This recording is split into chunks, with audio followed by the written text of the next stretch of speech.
ओम शांति। 27 फरवरी 2023। बाबा के महावाक्य। आज बाबा ने कहा, मीठे बच्चे, बाप आया है बेहद सृष्टि की सेवा पर। नरक को स्वर्ग बनाना, यह सेवा कल्प कल्प बाप ही करते हैं।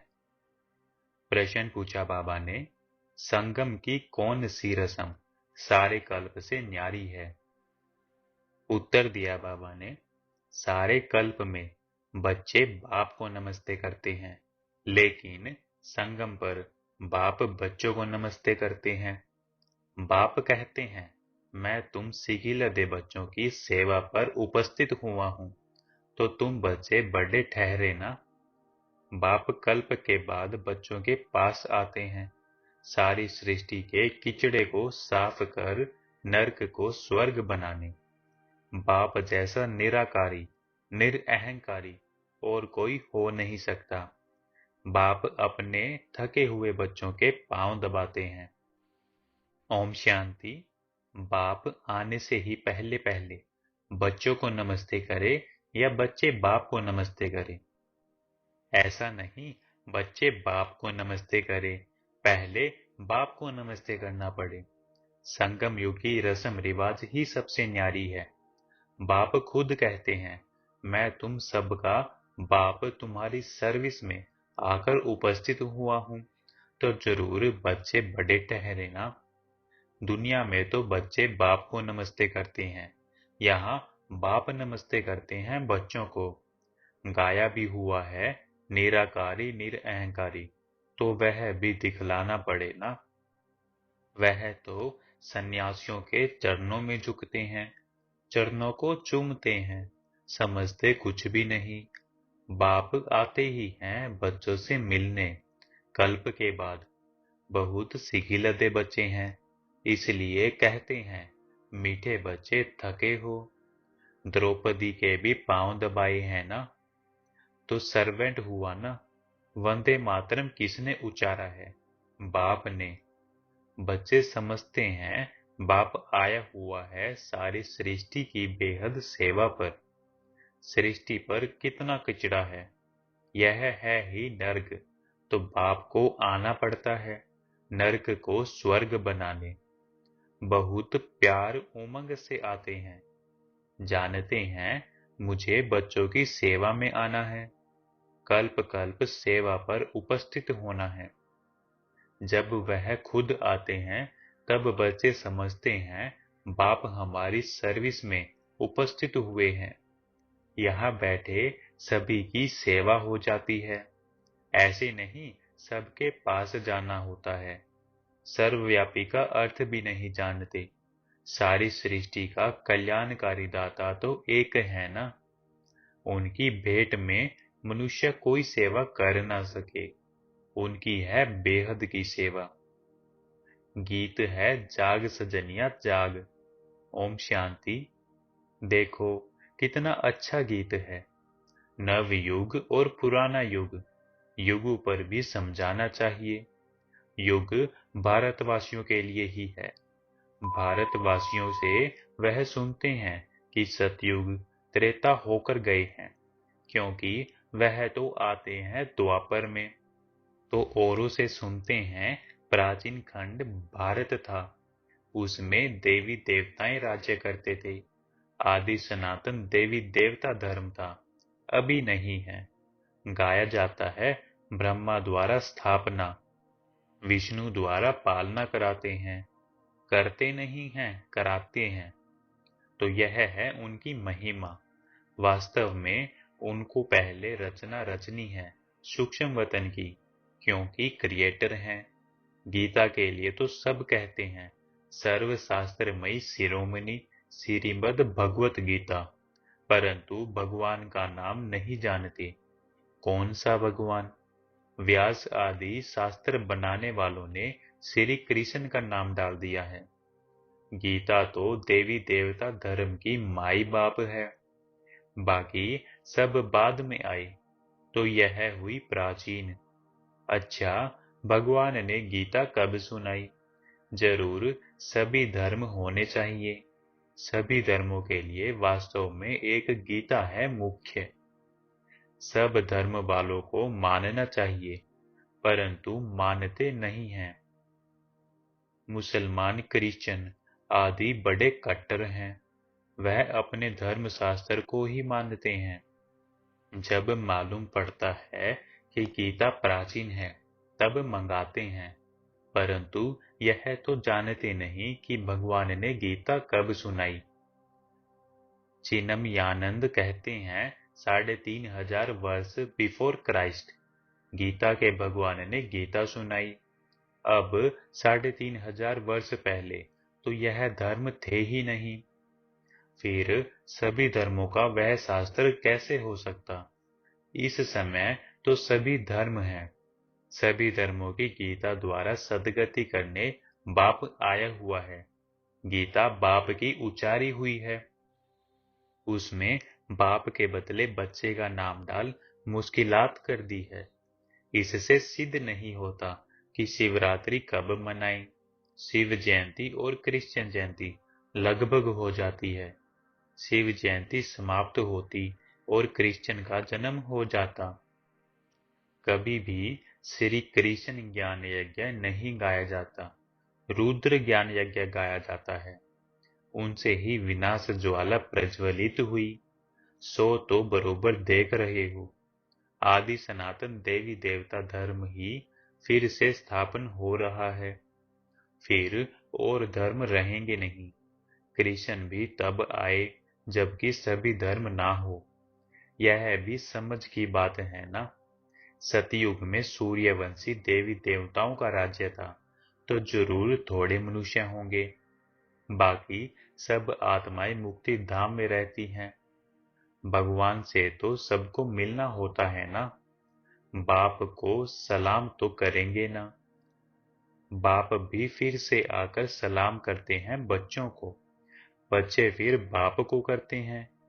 इस समय बाप चैतन्य में आया हुआ है। फिर वहां सभी आत्माएं बाप से मिलेंगी जरूर। सबको भगवान से मिलना जरूर है। कहाँ मिले? यहाँ तो मिल न सके, क्योंकि कोटों में कोई, कोई में भी कोई ही आएंगे। तो सब भक्त कब और कहाँ मिलेंगे? जहाँ से भगवान से बिछड़े हैं, वहाँ ही जाकर मिलेंगे। भगवान का निवास स्थान है ही परम धाम।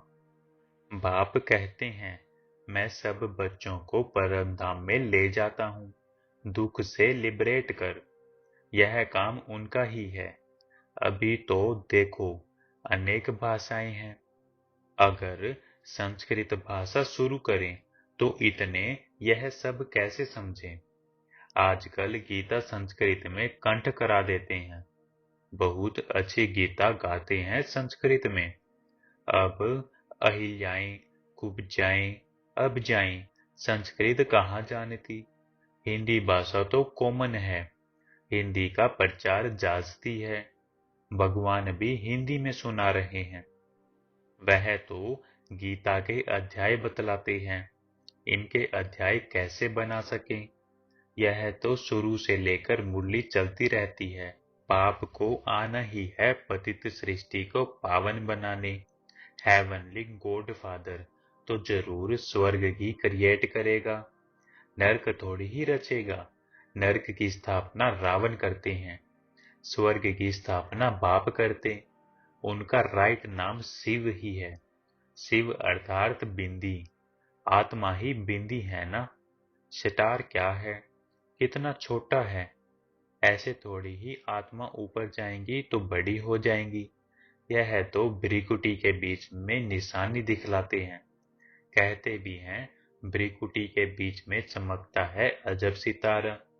तो जरूर भ्रिकुटी में इतनी छोटी आत्मा ही रह सकेगी। तो जैसे आत्मा है वैसे परमात्मा। परंतु वंडर यह है, जो हर एक इतनी छोटी आत्मा में सभी जन्मों के पार्ट भरा हुआ है, जो कभी घिसता नहीं है, फॉरएवर चलता रहेगा। कितनी गुह्य बातें हैं। आगे कब यह बातें सुनाई थी क्या? आगे तो कहते थे लिंग रूप है, अंगूठा कार्य है। पहले ही अगर यह बातें सुनाते तो तुम समझ नहीं सकते। अभी बुद्धि में बैठता है। स्टार तो सब कहेंगे, साक्षात्कार भी स्टार का होता है। तुमको साक्षात्कार किस चीज का चाहिए? नई दुनिया का? नई दुनिया स्वर्ग रचते हैं बाप, वही सबको भेज देंगे। खुद एक ही बार आता है। अब मनुष्य मांगते हैं शांति, क्योंकि सभी शांति में ही जाने वाले हैं। कहते हैं सुख कागविष्टा समान है। गीता में तो है राजयोग, जिससे राजाओं का राजा बनते हैं। जो कहते हैं सुख कागविष्टा समान है, तो उनको राजाई कैसे मिले? यह तो प्रवृत्ति मार्ग की बात है। सन्यासी तो गीता को भी उठा न सके। बाप कहते हैं सन्यास दो प्रकार के हैं। यूं तो सन्यासियों में भी बहुत प्रकार के हैं, यहाँ तो एक ही प्रकार का सन्यास है। तुम बच्चे पुरानी दुनिया का सन्यास करते हो। गृहस्थ व्यवहार में रहते कमल फूल समान रहना है। कैसे रहते हैं सो इन्हों से पूछो। बहुत हैं जो ऐसे रहते हैं। सन्यासियों का यह काम नहीं है, नहीं तो खुद क्यों घर बार छोड़ते? Charity begins at home. पहले पहले तो स्त्री को सिखलाएं। शिव बाबा भी कहते हैं पहले पहले मैं अपनी स्त्री साकार ब्रह्मा को समझाता हूँ। Charity begins at home. Shiv Baba का यह चैतन्य होम है। पहले पहले यह स्त्री सीखती, फिर उनसे अडॉप्टेड चिल्ड्रन नंबरवार सीख रहे हैं। यह बड़ी गुह्य बातें हैं। सभी शास्त्रों में मुख्य शास्त्र है गीता, परंतु गीता शास्त्र में कोई प्रेरणा नहीं करते हैं। वह तो यहाँ आते हैं, यादगार भी हैं। शिव के अनेक मंदिर हैं। खुद कहते हैं मैं साधारण ब्रह्मतन में आता हूँ। यह अपने जन्मों को नहीं जानते। एक की बात तो है नहीं, सभी ब्रह्मा मुख वंशावली बैठे हैं। सिर्फ इस एक को ही बाप समझाते, परंतु नहीं। ब्रह्मा मुख द्वारा तुम ब्राह्मण रचे गए, सो तो ब्राह्मणों को ही समझाते हैं। यज्ञ हमेशा ब्राह्मण द्वारा ही चलता है। उन गीता सुनाने वालों के पास ब्राह्मण है नहीं, इसलिए वह यज्ञ भी नहीं ठहरा। यह तो बड़ा भारी यज्ञ है। बेहद के बाप का बेहद का यज्ञ है। अभी तक भंडारा चलता ही रहता है। समाप्त कब होगा? जब सारी राजधानी स्थापन हो जाएगी। बाप कहते हैं तुमको वापिस ले जाएंगे, फिर नंबरवार पाठ बजाने भेज देंगे। ऐसे और तो कोई कह ना सके कि हम तुम्हारा पंडा हूं, तुमको ले जाऊंगा। जो भी पतित मनुष्य है सबको पावन बनाकर ले जाते हैं। फिर अपने अपने धर्म स्थापन करने समय पावन आत्माएं आना शुरू करती हैं। अनेक धर्म अभी हैं, बाकी एक धर्म नहीं है। फिर आधा कल्प कोई शास्त्र नहीं रहता, तो गीता सब धर्मों की, सब शास्त्रों की शिरोमणि है, क्योंकि इससे ही सबकी गति सद्गति होती है। तो समझाना चाहिए सद्गति है भारतवासियों की, बाकी गति तो सबकी होती है। भारतवासियों में भी ज्ञान वह लेते हैं जो पहले पहले परमात्मा से अलग हुए हैं। वही पहले ज्ञान लेंगे, वही फिर पहले पहले ज्ञान शुरू करेंगे। नंबरवार फिर सबको आना है। सतो रजो तमो से तो सबको पार करना है। अभी कल्प की आयु पूरी हुई है। सभी आत्माएं हाजिर हैं। बाप भी आ गया है। हर एक को अपना पार्ट बजाना है। नाटक में सभी एक्टर्स इकट्ठे तो नहीं आते, अपने अपने टाइम पर आते हैं। बाप ने समझाया है नंबरवार कैसे आते हैं। वर्णों का राज भी समझाया है। चोटी तो ब्राह्मणों की है, परंतु ब्राह्मणों को भी रचने वाला कौन है? शूद्र तो नहीं रचेंगे।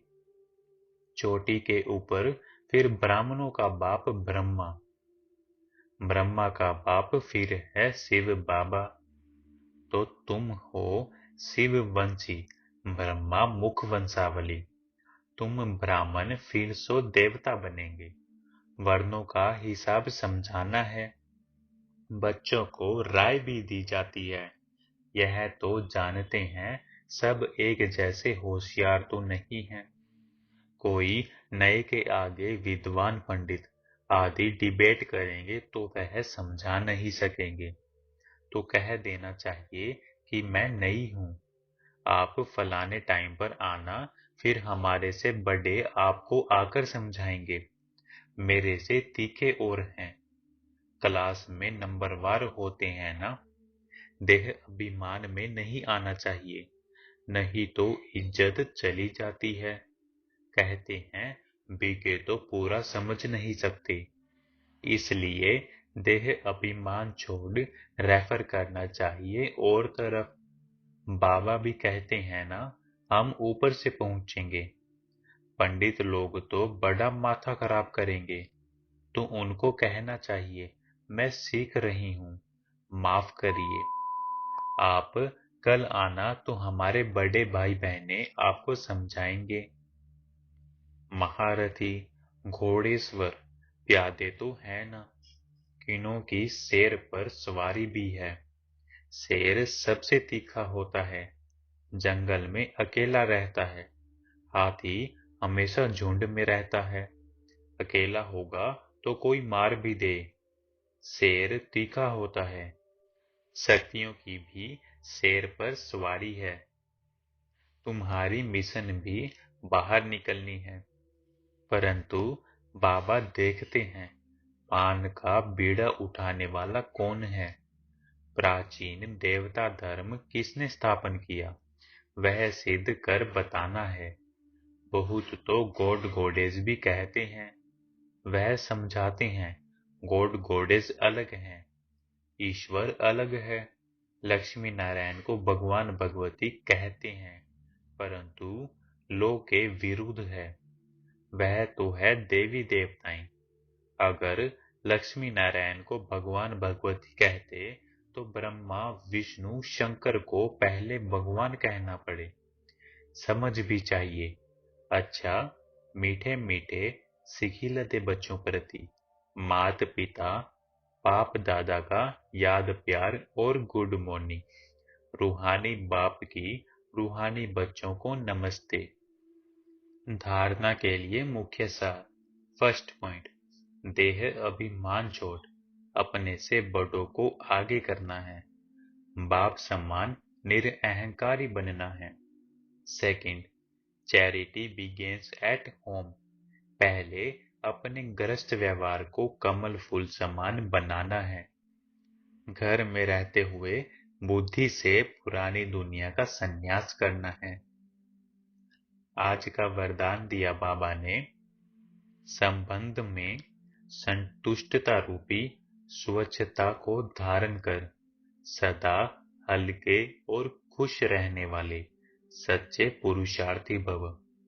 संबंध में संतुष्टता रूपी स्वच्छता को धारण कर सदा हल्के और खुश रहने वाले सच्चे पुरुषार्थी भव। सारे दिन में वैरायटी आत्माएं से संबंध होता है, उसमें चेक करो कि सारे दिन में स्वयं की संतुष्टता और संबंध में आने वाली दूसरी आत्माओं की संतुष्टता की परसेंटेज कितनी रही। संतुष्टता की निशानी स्वयं भी मन के हल्के और खुश रहेंगे और दूसरे भी खुश रहेंगे। संबंध की स्वच्छता अर्थात संतुष्टता, यही संबंध की सच्चाई और सफाई है। इसलिए कहते हैं सच तो बिठो नच, सच्चा पुरुषार्थी खुशी में सदा नाचता रहेगा। आज का स्लोगन है, जिन्हें किसी भी बात का गम नहीं, वही बेगमपुर के बेफिक्र बादशाह हैं। अच्छा, ओम शांति।